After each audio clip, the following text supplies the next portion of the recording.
Tapi karena Kristen menggunakan separohnya nih, bahkan lebih dari separohnya, mungkin 2/3-nya kitab Kristen yaitu Perjanjian Lama itu kan diambil dari kitabnya orang Yahudi, Betul. yaitu Tanakh melalui kitab Septuaginta. Betul, Nah, cuman sebelum kita ngobrol lebih jauh lagi ke situ, pengen ngobrol-ngobrol dulu nih. Ya, jadi Billy menjadi pelaku Yudaisme itu dari umur berapa? Dari kecil apa gimana? Oh, enggak lah. Jadi karena ibu seorang muslimah ya.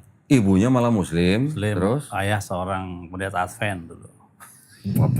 bapaknya malah Advent. Advent. Jadi Tapi Advent juga nggak makan babi sih ya? nggak makan. Jadi tapi papa tuh sebelum dia sakit ya, dia udah anti Paulus dia. Anti Paulus. Paulus dia bilang ini Paulus nggak bertentangan dengan firman Tuhan ini dengan gitu? Taurat itu ya. Papa udah nggak ada ya? Masih ada. Masih ada. Sampai sekarang dia terakhir waktu masih sehat kalau berdoa itu nggak kepada Yesus lagi. Oh, kepada? Dia ke Yahweh nyebutnya. Oh, gitu. Yahweh. Karena dia kan nggak tahu ya. Terus mamanya masih Muslim? Masih Muslim sampai sekarang, adik saya seorang Muslimah. Oh gitu. Nah terus Billy menjadi pelaku Yudaisme sejak umur berapa? Iya pas mulai SMA itu udah mulai goyang. SMA. Jadi kita lihat ini kan, kok kalau di dalam perjanjian baru kok Yesus mulu Tuhan. Kalau perjanjian lama, Tanakh itu nggak ada Yesus. Allah Israel. Ya. Siapa nih Allah Israel? Ya. Nah nggak ada Yesus di situ. Kalau kita mau jujur, perjanjian lama, perjanjian baru itu nggak nyambung sama sekali. Memang nggak nyambung. Nggak ada Yesus di dalam perjanjian. Iya. Cuman itu tidak terlihat sama orang Kristen ya? Ya itu karena doktrin. Doktrin. Ya, terus. Nah di situ kita pencarian gimana caranya. Kita belajar bahasa Ibrani dulu ada tuh. Belajar di mana? Dulu aku punya beli buku sendiri sampai gitu kan. Dulu ada tuh keluaran siapa ya? Gramedia keluarin buku belajar bahasa Ibrani tuh. Aku belajar situ tuh. Oh itu kayak Iqra gitu? Iya belajarnya. Ada belajarannya. Iya. Nah terus ada juga kamusnya. Cuman masih nggak seperti sekarang yang sama siapa tuh? Yang orang Muslim yang ahli. Iya ada siapa yang ngasih kursus ya? Iya itu siapa namanya? Aduh saya juga lupa namanya siapa tuh? Ya itu sekarang udah bagus. Dulu masih parah, sumbernya masih sedikit. Nah habis itu baru ketemu Rabbi Tovia. Nah di situ. Berarti ketemu Rabbi Tovianya ketika dia tinggal di Jakarta? Ya waktu Rabbi Tovia tinggal di Jakarta. Taunya Rabbi Tovia Singer itu dari mana? Dari Elisiva dulu. Oh dari Elisiva. Elisiva dulu. Kenal di Elisiva juga kenalnya di sosmed ya. Oh di sosmed. Waktu itu terus akhirnya kita ketemu Rabbi Tovia, ketemu Elisiva juga. Dan disitulah banyak belajar kita. Oke. Tapi waktu belajar dengan Rabbi Tovia Singer berarti Billy sudah bisa bahasa Ibrani? Sedikit ya. Masih sedikit. Masih sedikit sama belum seperti sekarang. Oke. Dan memang prosesnya gitu ya. Mesianik. Dari Mesianik kita wah ini nggak beres lagi. Sesuai dengan iya kan waktu di Mesianik. Sorry Bill. Tapi dari sebelum belajar Yudaisme itu Billy Muslim atau Advent? Aku bingung deh dua-duanya ya. Karena kata mama bilang kalau mama bilang kalau sore ngaji gitu pulang digebukin. Oh gitu. Oh bokap ya. Jadi namanya kan Kristen Islam kan. Jadi Islam dong berarti dong. Jadi ntar kita ke masjid. Sampai sekarang saya kalau ke musola orang nggak ada yang iseng. Kemarin saya ada yang sholat jenazah saya ikut dah. Orang tetangga yang meninggal kita masuk ke masjid. Ya teman-teman orang lain itu nggak pada heran. Karena memang udah biasa dari kecil mainnya di masjid gitu. Tapi ikut papa juga kalau sahabat ya. Sahabatnya ikut. Karena ke gereja lah waktu itu. Ya udah. Nah, tapi di situ kita menggali lagi ini kok Allah Israel yang mana nih? Tuhan bukan manusia. Loh kok ini Tuhan Yesus gitu. Jadi manusia. Ini bingung nih kita nih. Kalau kita mau kembali ke secara tekstual ya memang Tuhan bukan manusia.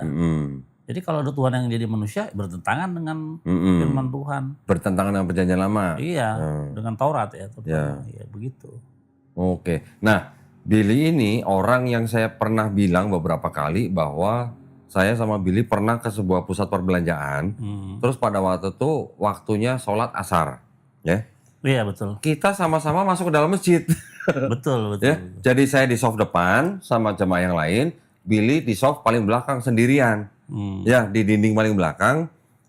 apa tefila ya? Tefillah minha. Ya. Nah, tefila minha sendirian gitu. Emang nggak boleh join sama yang soft depan gitu? Boleh juga. Boleh juga. Aja. Cuman mungkin kan bacaannya beda. Iya. Ya kan? Nah, ini bukti bahwa seorang Yahudi ketika dia pergi ke suatu tempat nggak menemukan sinagog, mereka boleh masuk dalam masjid. Boleh. Betul kan? Boleh. Kenapa? Karena buat mereka masjid adalah tempat menyembah Tuhan yang Maha Esa. Betul. Betul kan? Tapi nggak boleh masuk gereja. Iya. Boleh, batasnya bayangan genteng. Banyak genteng. Nggak boleh masuk kan? Nggak boleh. Kenapa? Nah, kita pengen dengar sendiri langsung dari orang Yahudi ini. Pertama gini, kenapa Islam itu kita boleh masuk ke musola atau masjid? Karena di dalam masjid atau musola itu tidak ada praktek penyembahan avodazara. Penyembahan berhala, nggak ada itu. Tolong jelasin dong avodazara apa? Penyembahan berhala. Penyembahan berhala. Penyembahan zara itu Asing ya? ya Tuhan asing lah. Jadi berhala. Nah, di dalam musola atau masjid itu tidak ada apa namanya? Kayak Gambar patung. atau patung, nggak Ya, ada. ya. Ikon nggak ada. Ya. Kan firmannya Jangan buat. lo tisa lo tisa gimana? Lo ta'asir leka vesel fekotemuna. Jangan apa gimana? Pasir bahasa main, mumal, pasir baras, mitakat, pasir bermain, mitakat baras. Nah, jadi Widih. Kok malah hafalan dia? iya, jangan membuat bagimu vesel, patung, VH temuna dan juga ikon. Temuna itu ikon. Jadi nggak boleh ada gambar orang atau patung. Nggak boleh. Nah, lo tistakafi lo takdem, jangan kau sujud menyembah kepadanya atau memberi hormat, nggak boleh. Ya di dalam masjid atau musola nggak ada itu. Terutama apa? Enggak. Terutama doktrinnya. Di dalam Islam nggak ada doktrin penyembahan terhadap manusia.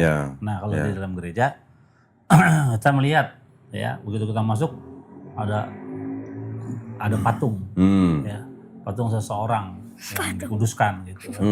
Itu, Tapi kalau di gereja Protestan kan nggak ada patung. yang seperti mana tuh? Salibnya ada kan? Oh iya salibnya ya. Iya. Bedanya kalau salibnya Protestan nggak ada patung Yesus. Kalau di Katolik salibnya ada patung Yesus gitu ya. Iya. Tapi salibnya aja nggak boleh ya? Sama aja. Kan Sama aja. salib adalah apa? Ya itu lambang. Iya. Jadi susah. Oke. Jadi setiap orang Kristen, setiap orang Islam itu, misalnya orang Islam melihat tulisan Allah atau Nabi Muhammad, apakah boleh menggambarkan? Nggak boleh. Nggak boleh. Iya. Kita juga ketika melihat YHWH, nggak ada kita nggambarin kayak gimana gambarnya. Tapi kalau teman-teman Kristen melihat salib, apa yang digambarin mereka? Bayangannya Yesus. Seorang yang berlambut pirang, matanya biru. Mata biru, Jenggotan, hidung mancung, hidung bengkok, mancung, gitu. terus nggak pakai baju. Jadi gitu bedanya. Jadi kalau di Islam tidak ada praktek penyembahan berhala, tapi kalau di dalam kekristenan ya itu. Nggak, jadi buat Yahudi itu praktek seperti itu dianggapnya sebagai penyembahan berhala. Penyembahan terhadap Allah asing ya. Oh, Allah asing ya atau berhala ya. Karena waktu itu kan gue pernah podcast sama Rabbi Tovesinger kan. Kan gitu juga, Rabbi kan juga bilang bahwa mereka tuh adalah avodazara, penyembah asing. Gue tegesin, penyembah berhala bukan? Iya, penyembah berhala. Iya. Gitu ya. Dan ketika itu saya tanya ke Rabbi Tovesinger, apakah Tuhan yang disembah oleh Islam, Kristen, dan Yahudi ini sama? Saya tanya gitu. Rabbi bilang, yang disembah sama Islam dan disembah sama Yahudi sama. Tapi yang disembah sama Kristen itu beda gitu kan. Bisa tolong kasih tanggapan? Iya, betul sekali. Mungkin ada tanggapan Karena atau tambahan? dari 72 gelar-gelar nama Hashem. Misalnya Ar-Rahman, El-Rahum yang maha Ar-Rahman. Iya, yang maha pengasih dan maha penyayang. Itu Hashem. Terus ada lagi dia bergelar Hakados yang maha suci. Hakados. Hakados yang maha suci. Ada lagi bergelar El Elyon yang maha tinggi. El-Elyon. Ya. Artinya apa? Subhanahu wa ta'ala itu. Widih. Jadi kalau begitu sebentar. Ini gue potong sebentar. Banyak orang yang ngomong, banyak orang yang komen bahwa yang disebut dengan Allah Subhanahu wa Ta'ala atau SWT itu katanya beda dengan Tuhannya Yahudi dan Kristen. Nah itu dalam bahasa Ibrani Hakadosh. Lu kesini aja ya. Yang dalam bahasa Ibrani Hakados itu yang maha suci. Nah. Dan yang maha tinggi itu El Elyon. El Elyon. El Elyon itu adalah gelar nama lain. Berarti kalau digabung Al-Qados Hakadosh. sama El El-Elyon, El itu Elyon, berarti kalau terjemahin ke bahasa Arab, Subhanahu wa ta'ala. Iya, betul. Benar kan? Betul. Itu pentingnya kita belajar bahasa rumpun semitik. Rumpun semitik penting. Dengar sendiri ya, Kita dengar belajar sendiri ya. bahasa. Jadi kalau mau belajar Torah, ya paling enggak punya basic bisa bahasa Ibrani, memahami lah. Ya. Jadi kita bisa paham. Terus Tuhan juga bergelar Hamakom ya, sang tempat. Terus dia juga bergelar banyak El Gibor ya. El Gibor, El Shaddai. El Shaddai. Banyak gelarnya, ada 72. Nah, Hmm. itu semua adalah sifat-sifat Tuhan yang kita bisa ketahui. Tapi membayangkan Tuhan atau menggambarkan Tuhan itu tidak ada di dalam Kamus. orang Yahudi, pemikiran orang Yahudi. Karena menggambarkan Tuhan itu suatu hal yang sangat melanggar. Karena Tuhan itu bukanlah manusia, nggak berbentuk apa-apa dia. Maher ngangguk-ngangguk ya, ngerti ya dia? Ngerti lah. Widih, ngerti ya, keren ya. Bentar. Ini gue punya kitab nih. Weh, jangan sedih, lu gue juga punya beginian nih. Wes. Komentari Rabi. Tipis bukunya. Mantep ini. Cuman harganya pedas juga, Bil. Waduh, bahasa Arab nih. Bisa digaun, Tapi Torah tuh. Torah. Originally Ini commentary Torah on dalam Arabic. bahasa Arab. Ya, bisa aja. Kawan. Nah, sekarang gue tunjukin nih. Ini yang udah gue tanda nih. Di sini ada kata Allah. Oh iya betul. Ini diterjemahin dari kata itu yang tetragrammaton. Hashem betul. Ini juga nih tuh Allah. Itu dalam kitab apa tuh? Ke Exodus 3, Exodus, coba 15. Exodus 20. Exodus 20. Oh, ayat 2. 20 ayat 2. Nih, ini juga ternyata buat orang Yahudi, Arab, yang menerjemahkan Torah ke dalam bahasa Arab. Itu kalau nggak salah ada Annaullah Rabka. Ini Allah. Mana? Ini Anna. Annaullah nih. Rob. Rabka. Ah, iya. Ah. Berarti Itu sama dengan Anoki Hashem Eloheka. Nah, berarti yang Kasih disebut tunjuk dong. ini gimana dong? teman Ntar saya gua ada. gua foto, ntar gua tunjukin di sini. Oke. Jadi yang disebut dengan tetragrammaton itu setara dengan kata Allah di sini kan? Betul. Nah, Betul. Nah, sekarang IHWH sendiri itu adalah akronim memiliki arti Haya Howe Vih IHWH. Haya dia yang dulu. Howe dia yang sekarang Vih dan dia akan datang. Artinya Tuhan itu kekal. Yang ada dan selalu ada. Selalu ada. Betul. Iya, betul. Ini jadi gua tunjukin lagi nih. Ada lagi. Ini ada kamus bahasa Arab. Ya. Ini namanya kamus Al-Munjid. Nah, kamus Al-Munjid ini di dalamnya ada definisi kata Allah. Ya. Nah, itu yang penting tuh. Iya. Dari kemarin aku nanya, Allah itu bisa dipahami nggak secara Ya, nanti saya fotoin. Allah itu adalah ismu al-zat al-wajib ul-wujud. apa tuh? Jadi yang artinya itu adalah Allah adalah sebuah pribadi yang selalu ada dan istilahnya yang ada dan selalu ada gitu. Sama kayak tadi lu sebut. Bukan. Sama. Nah, itu kata Allah, berarti Allah di dalam Islam itu sama dengan Tuhan yang Maha Esa di dalam Yahudi. Iya memang begitu karena gini, suka nggak suka mau nggak mau ya. Orang Islam juga menyembah Tuhannya Abraham, Ishak dan Yakub. Nah, itu Tuhannya Musa, Iya. Harun, Nah, Tuhannya David, Tuhannya Shlomo. iya. Gitu. Betul. Nggak mau. Ya, memang jadi jelas buat para pemirsa, khususnya teman-teman dari kalangan Kristen yang menuduh bahwa Allah SWT gitu, itu beda dengan Yahweh katanya. Yahweh sendiri bukan dari Yahudi. Emang ada orang Yahudi bilang Yahweh? Nggak ada. Nggak ada. Nggak ada. Yahweh itu adalah ciptaan orang Kristen di abad 16. 16. Ya, yang menciptakan adalah orang Kristen bernama Jean Bardus. Siapa namanya? Siapa Pak ya? Jean Bardus. Cin Bardus. Nah, tulisannya Gene Bardus gitu. Jean Bardus diterbitkan di Prancis di dalam bukunya De Chronographia tahun 1567. Itu cara mereka ingin menyebut nama itu kali ya. Betul. Jadi membuat formulasi sendiri. Betul, dia mencoba memvokalkan gitu. Iya. Ya, jadi timbullah kata Yahweh, Yehova, Yehowa gitu. Buat orang Yahudi, mana boleh nyebut Yahweh, mana boleh nyebut Yehova. Yang mereka ucapkan apa? Kalau nggak Adonai, Hashem ya? Iya, sekarang kita lihat dari mana orang Yahudi bisa berani nyebut nama Yahweh sebagai Hashem. Musa pernah memanggil itu dengan sebutan Hashem di dalam kitab Imamat dan kitab Ulangan. Nah, ini dia nih. Nah, ini ya, yang ngomong langsung orang Yahudi nih. Jadi, yang punya kitab nih. Dari mana orang Yahudi memanggil Hashem? Nah, ini dia nih. Ada ya? Hashem. Ini penting nih. Imamat berapa? Ini dulu deh. Ulangan 25 ayat 58. Ulangan 25 berapa? 28 58. Ulangan 2858. 2858. Ini nanti kita tampilin juga ya. Terjemahnya itu, jika engkau tidak melakukan dengan setia segala perkataan hukum Taurat yang tertulis dalam kitab ini, dan engkau tidak takut akan nama yang mulia dan dahsyat ini, yakni akan, ini. Kalau Nah, LAI kan, oke, Lasot elko divrei hatora, hazot, haketufim basefer haze, lir'ah et Hashem. Oh, ada tulisannya Hashem. Hashem, nama itu kan. Tapi di sini terjemahnya menjadi nama itu ya. Oke. Nama itu, nama siapa itu? Ya.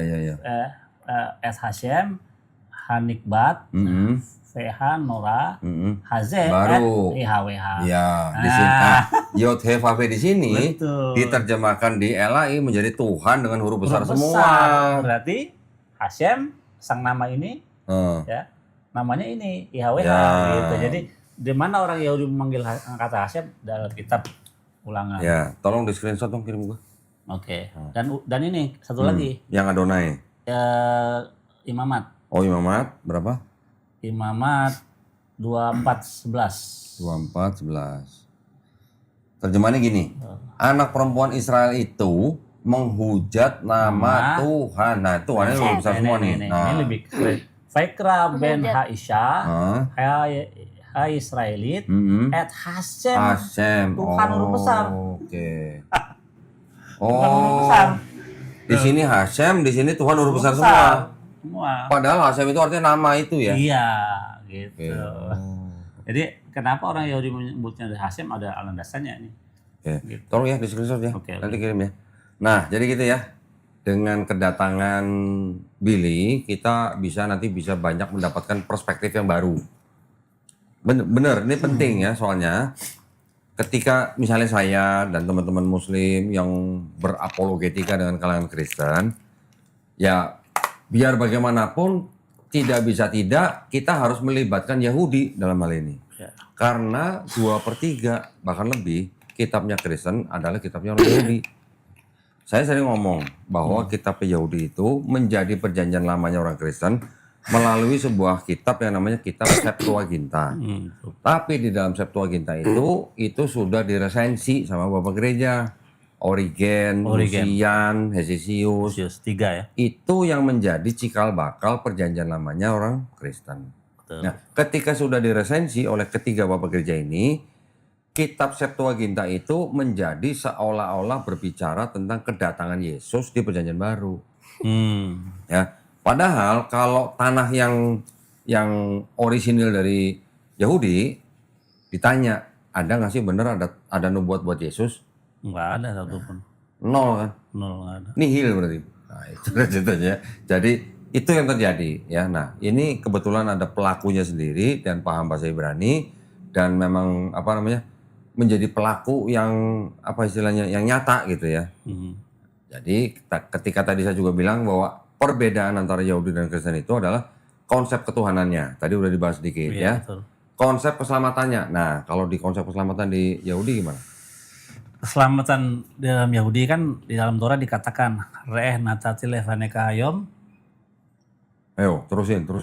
Veta Chaim, Veta Tov, Veta Mafet, Veta Hara. Nah, jadi artinya pada hari ini aku perhatikan kepadamu kebaikan dan kehidupan, kematian dan kejahatan. Pilih yang baik supaya engkau hidup. Jadi cuma suruh pilih kita. Ketika kita memilih yang baik, kita dapat pahala. Ketika kita memilih yang nggak baik, yang bertentangan dengan Taurat, kita akan mendapat hukuman. Nah, keselamatannya dengan apa? Melakukan Taurat. Baru kita dapat pahala yang akan menjadi modal kita nanti di olam haba gitu. Ini ngomong-ngomong Maher belajar dari umur berapa? Dari kecil Belajarnya aja. dari umur berapa? Kecil lah. Hah? Dari kecil. Udah hafal berapa ayat kira-kira?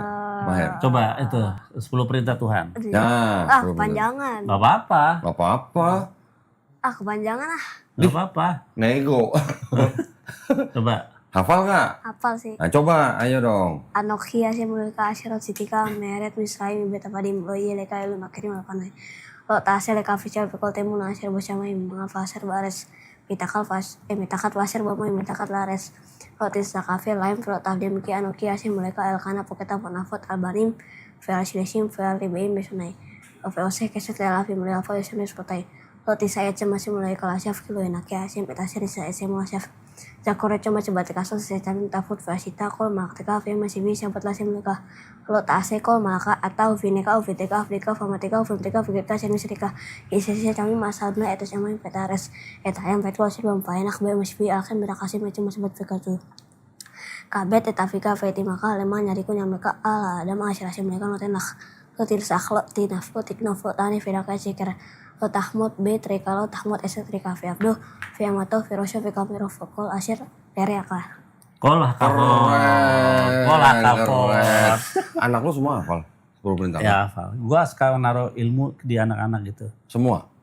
Jadi misalnya ada yang gue lupa, gue tanya mereka. Oh gitu? Iya. Oh lu ngajarin mereka supaya kalau lupa lu yang nanya mereka? Tanya mereka. Curang juga lu.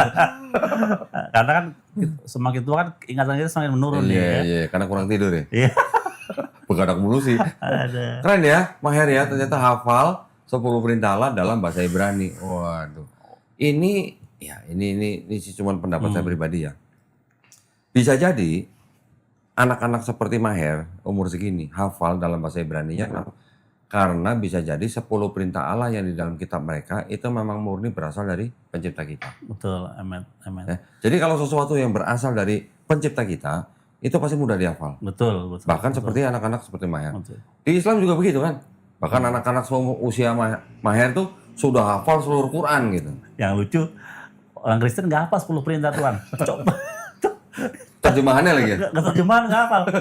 Udah pernah Iya. terbukti waktu itu. Benar. Komal gua kan. Benar. Coba naik passwordnya 10 perintah Tuhan. Nggak ada yang hafal. Gitu ya? dulu itu Padahal itu dasar loh. Dasar. Ya. Tapi ngomong-ngomong Maher tuh pecinya bagus juga tuh. Peci apa tuh? peci orang Islam Oh, peci orang Islam katanya. Boleh ya? Pakai peci orang Islam boleh ya? boleh ya yang Oh, penting boleh. ada ini Ada apanya? apa ya Nutup kepala, kepalanya iya. gitu. Nutup kepala. Oke. Nah kalau bapaknya pakai peci yang ada menorahnya ya? Oke. Lu nggak punya kecil di belakang gitu? Ada. Namanya apa itu? Kipa. Kipa.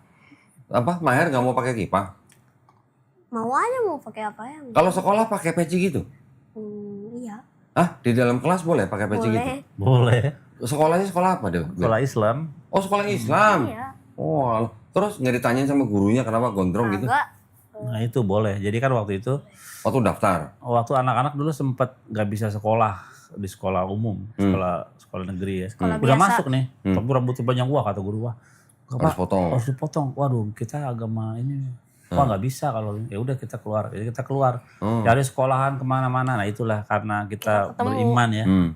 Terus kita yakin bahwa ada jalan. Tuhan akan kasih jalan bener. Kita ke sekolah Muslim, sekolah master Indonesia. Terus kita bilang kami orang Yahudi, beragama Yahudi dan ini ketetapan-ketetapan hukum Yahudi soal rambut, hari Sabat kita nggak bisa masuk. ya Akhirnya boleh sama mereka. Loh, jadi kalau hari Sabtu dia nggak masuk? Nggak masuk. Nggak diganti hari apa gitu? Enggak. mau ada Atau hari raya pergi kemana enggak hari raya juga. Hari raya apa? Hari raya Yahudi? Banyak, ada 7 hari raya besar kan. Iya, itu nggak masuk sekolah juga Nggak nggak apa-apa. masuk, nggak apa-apa. di Oke. sekolah ada acara apa nggak boleh masuk apa gitu Berarti masalah rambut juga oke, dapat dispensasi. Oke, apa, dapat dispensasi. Oke. Nah itu di apa? Di Depok ya, walaupun Iya, iya, PKS ya, tapi Iya, iya, mereka ini loh apa namanya? Sekolah Islam malah tuh ya? Sekolah Islam. Jadi kalau pagi apa duha ya? Duha, ya. Duha, dia nggak ikut. Oh dia nggak ikut? Dia Jadi- masuknya jam 10. Oh gitu. iya kan Masuk jam Oke. 10. Ya. Ya ini kan pagi-pagi ngaji dulu, terus istirahat, makanya masuk ke jam 10. Oh, teman-teman yang muslim ngaji. Iya, ngaji. Kamu belum datang. Belum datang. Terus nanti setelah mereka sholat duha, Iya. baru kamu datang. Iya. Jam 10. Oh, curang kamu ya. Berarti kamu di depan sekolah makan bakso dulu gitu ya? Kagak lah, ya. Oh, enggak katanya. Kirain ya. Teman-teman gimana sama Maher di sekolah? Biasa aja. Biasa aja, nggak ada yang godain ya? Nggak ada. Oke. Baik-baik. Nah, Bill, tolong kasih tahu sedikit, Bill. Kenapa orang Yahudi ini rambut samping yang kuping ini kok sampai panjang-panjang tuh maksudnya apa? Oke, jadi dalam Torah itu ada 2 unsur hukum, hukim dan mishpatim. Ya. Mishpatim itu adalah hukum keadilan Yang bisa dijelaskan. yang bisa dijelaskan. Widih. Yaudah deh, dia aja yang jelasin deh. Kamu aja yang Nggak jelasin deh. usah, nggak Ya. usah. Tapi kalau hukim itu adalah aspek hukum dari Tuhan yang tidak bisa dijelaskan. Hanya ikuti saja sebagai Oke. tanda kepatuhan kita. Misalnya seperti sapi lembu merah, kenapa nggak sapi yang abu-abu apa Oke. gimana ya? Kenapa nggak pink gitu? Ya? Ya kan? Kenapa? Nah, termasuk juga payot ini. Payot ini, Oh, ini disebutnya payot. payot di Oke. dalam Torah kalau kita baca Ada.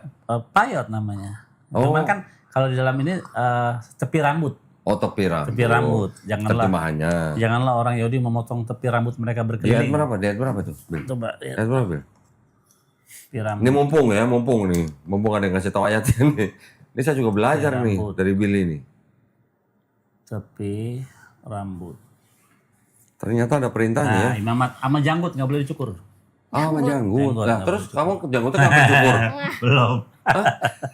Imamat 19 ayat 27. Imamat 19:27, tepi rambut kepalamu. Janganlah kamu mencukur tepi rambut kepalamu berkeliling dan janganlah engkau merusakkan tepi janggutmu. Nah, Oke, berarti nanti kalau keluar janggut, Maher nggak boleh cukur ya?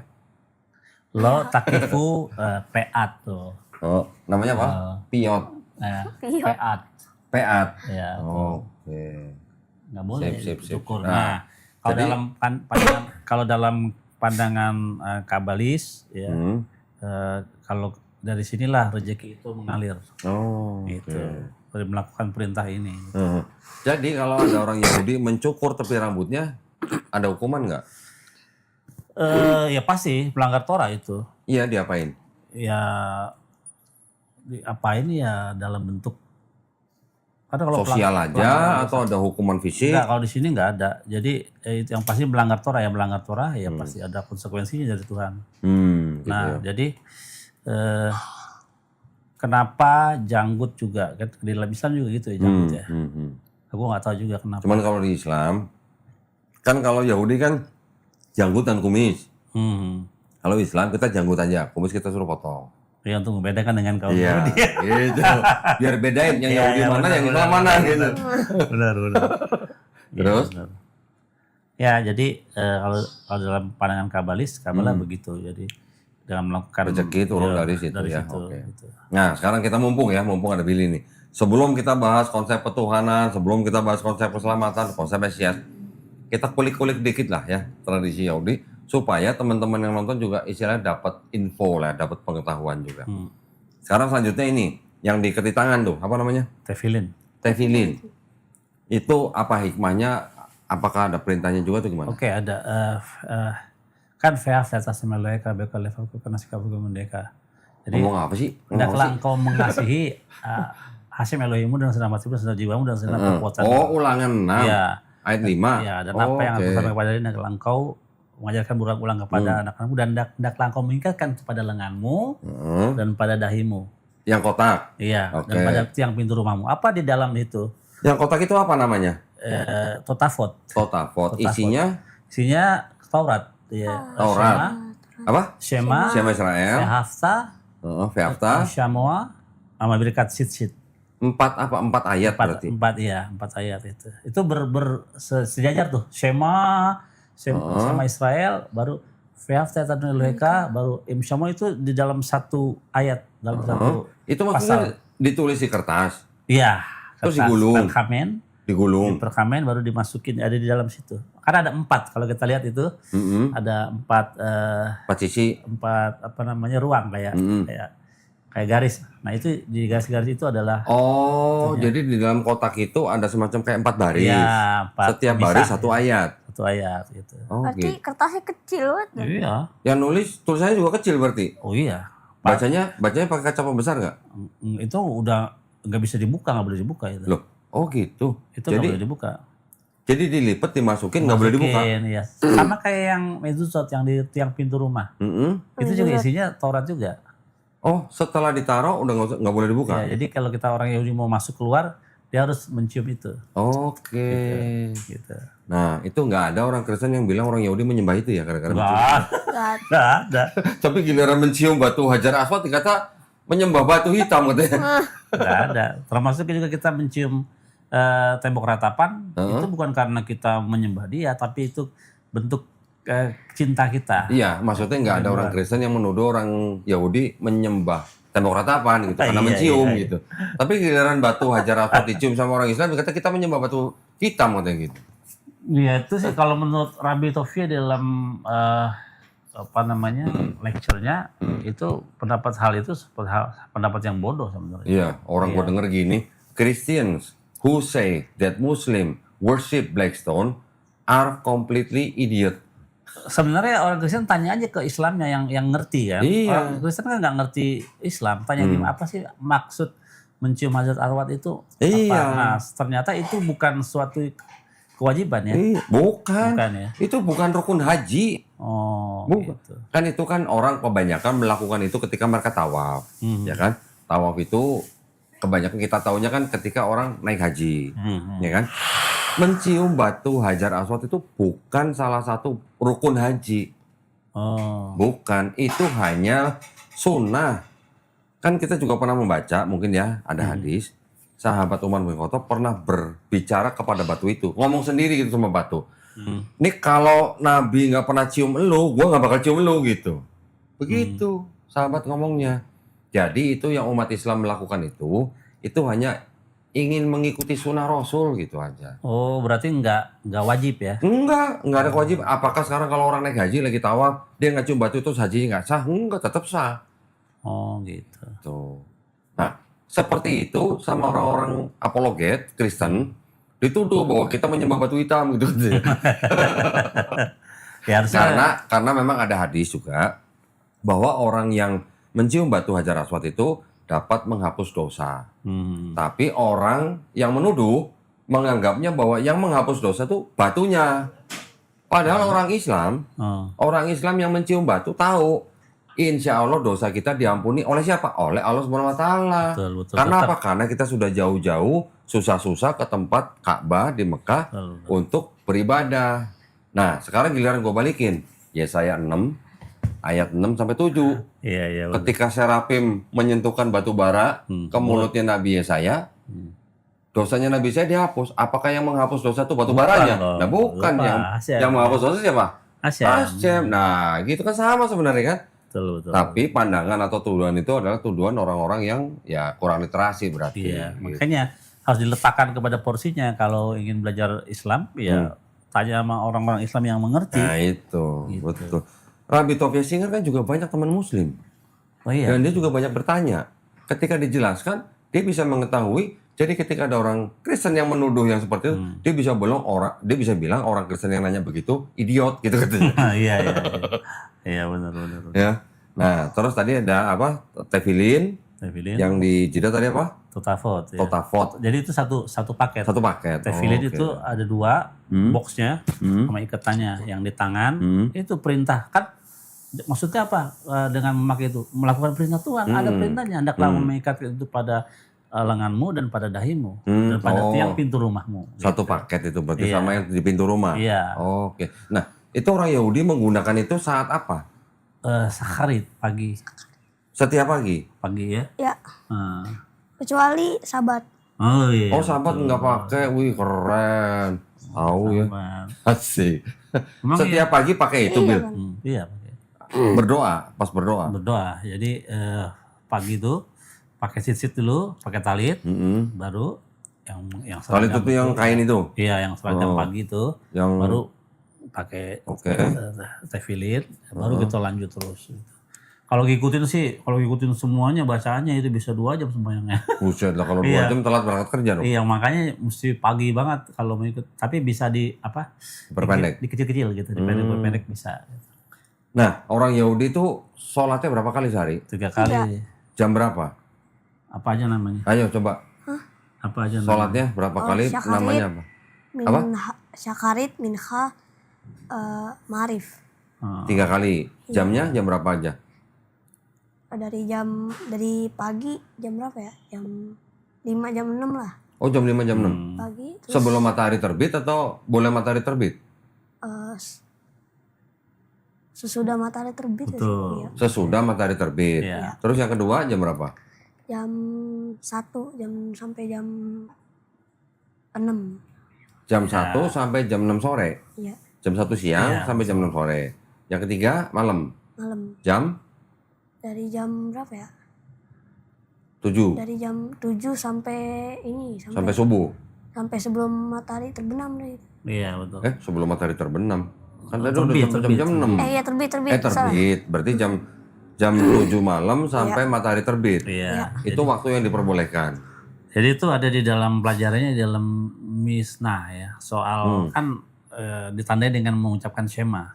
Sembayang tuh yang pentingnya tuh Shema intinya. Shema Israel itu iman, pernyataan bahwa Tuhan itu satu. Syama itu sama aja dengan azan di Islam nggak? Di Islam gimana? Ya Allahu Akbar, Allahu Akbar. Oh iya, mesti Sama keras kan? biasanya. Shema, Kan di Israel juga begitu iya, kan? Shema Orang yang Israel, Adonai Elohim. meneriakan Syama kan? Jadi Shema yang paling awal itu adalah Shema malam. Jadi lihat dari apa? Kemunculan Setsako Kavim. Apa tuh? Kemunculan 3 bintang. Oke. Baru kita bisa ngucapin doa malam. Oke. Udah muncul bintang 3, bisa. Terus kalau paginya kita harus lihat Amud Hasyakhar, kemunculan matahari. Baru kita bisa ngucapin Shema pagi gitu. Munculnya matahari. Oh. Berarti kira-kira jam 6 ya? Jam 6 lah. Ya. Oke. Terus? Jam 6. Nah,